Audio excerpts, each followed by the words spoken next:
Hashem said to Avraham, Lech Lecha, go for yourself, me'artzecha, from your land, u'mimoladatecha, and from your birthplace, u'mibeit avicha, and from the house of your father, el haaretz, to the land, asher areka, to a land that I will show you. Now, we have to appreciate over here why Hashem mentions all of these details. Why does he have to specify, and what is really the deeper implication and meaning behind each of these terms, from your land, from your birthplace, and from the house of your father? Why are we mentioning each of these things specifically? Now, when I translated it the first time, I used the standard translation, go for yourself. This is according to Rashi, lehanatcha letovatcha, for your benefit. But there is another way to appreciate what it means, Lech Lecha. And it's a literal reading of the words Lech Lecha could be read, go. Lecha means to yourself. Go to yourself. The Hasidic Svarim explained it in this way, go to yourself. Now, the question is, what does it mean, go to yourself? The person is himself, right? Where are you? You're where you are. How can I say to you, go to yourself? You are yourself. So it's an interesting idea. What does it really mean to tell somebody to go to yourself? Obviously, the implication is you're very far from yourself. So we can appreciate, first of all, like this. We know that a Jewish person is made up of a body and soul.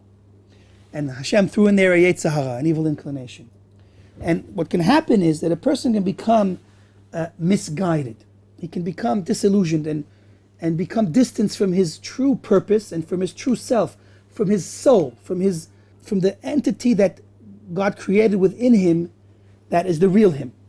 And he can become, honestly, I don't want to say too extreme, but, a guy can become schizophrenic and he can have a whole second identity that becomes really him, and where the real him is, it's going to take who knows to find him. But the truth is, once you understand about the duality within a person, between the evil inclination and the good inclination, so we can become lost from our true self. And that's really what we're talking about over here. Now, according to this, that we're being told, go to your real self, which you've become distanced from, so then these next three statements are really the three ways to how to reach ourselves, how to find ourselves. And we can understand it like this. What does it mean, me'artzecha, from your land? So that we're going to understand simply, as it's stated, your land. Everybody is born to a particular land, a country. Everyone identifies with being where they're from. I'm American, I'm Egyptian, I'm from Germany. Where you come from has a lot to do with how you're going to think and feel, how you're going to perceive things. The Rambam explains very clearly in Yad HaChazakah that a person is affected by his environment, and if he lives in a place of total wicked people that do not allow him to stay and live in a just and upright way, he should have to even run away and go hide in a cave to avoid being influenced negatively by his people, the surroundings. A person is affected by his environment, and we are all a product to a certain degree of the land that we come from. So when you're born in a particular land, you inherit from that, the very fact of growing up there, perspective that's their perspective. But it's not necessarily a true perspective. So you want to really get to the truth, you want to get to the real you have to first of all get away from this external artzecha, the result of being manipulated and brainwashed by your environment. And in America we see people, it goes so extreme today, whatever becomes popular opinion is what everybody adapts. And you see a shift in what people believe right and wrong. And till today, things that were not accepted as okay 20, 30 years ago, if a politician would get up and speak against certain things today, his career would be over. So we see how the public opinion can really dictate and create what's acceptable and what's not acceptable. Anyway, so that's artzecha, the influence of an environment. What's moladatecha? So moladatecha is where you were born. Now you're going to say, I just said where you were born. You were born in your birth, your land. But this is talking about a different birth.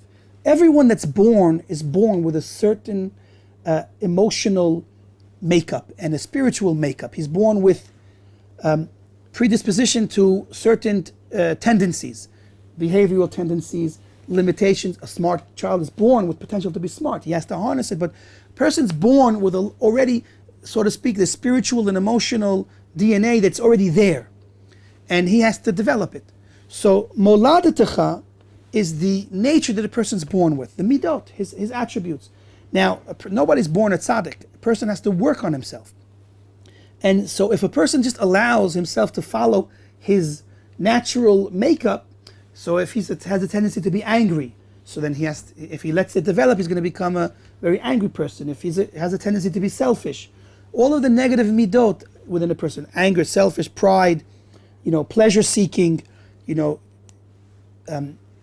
other things, so the Sifrei Musar, the books of Musar, explain that all of the negative midot that are found in a person are rooted in the Arba Yisodot, the 4 elements where his physical makeup comes from: earth, wind, fire, and water.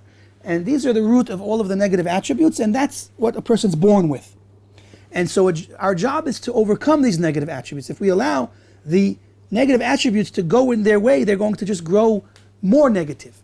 And so what happens is the Artzecha and the Moladetecha really work with each other, and they develop a monster. They create a monster. At the end of the day, take your average 20-year-old guy, and that's not, who knows what that is? That's not necessarily what he was born to become. That's what they made him. That's, made in America with all the other crazies.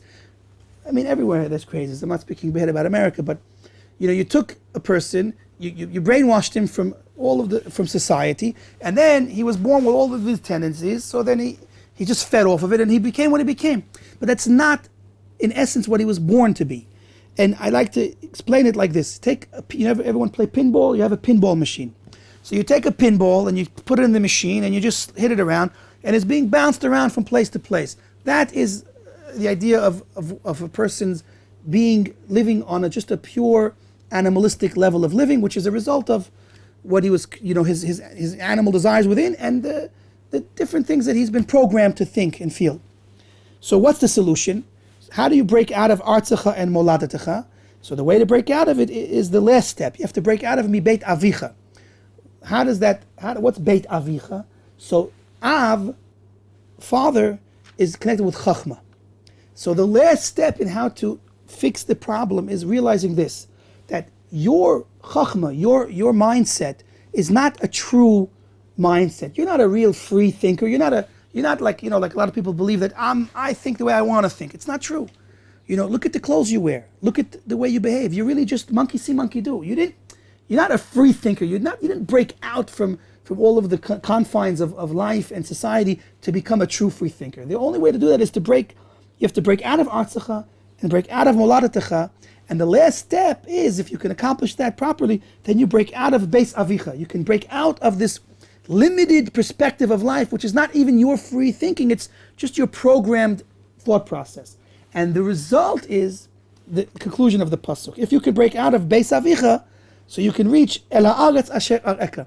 That means that now you really have sight. You really have sight because you become a free thinker to think not what you've been programmed to think, but to see what God is really showing you. You open your eyes and you see the land that God is showing you. You see life and a world that's not anymore just tainted. It's the world that Hashem is showing you. You can reach the ultimate truth.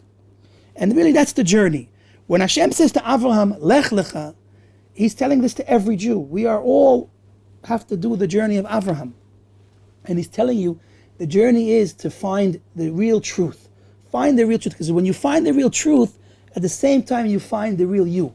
Because God instilled within every person from Am Yisrael a divine soul. A part of Hashem is in us. And we ultimately will relate to and identify with the truth. And when we allow the divine aspect that Hashem instilled within us, our essential connection that we have to Him, to flourish and to break out of the confines of the body and of society and of this brainwashed way of thinking, then we can see Hashem's world and we can see our role in Hashem's world and really do our part as Avraham, our forefather, did, and succeeded in, making a whole new way of life for his descendants. And we have to work to connect with that. And that's the job that we have. That's what it says here, Lech Lecha. So we're all really in this life to accomplish Lech Lecha.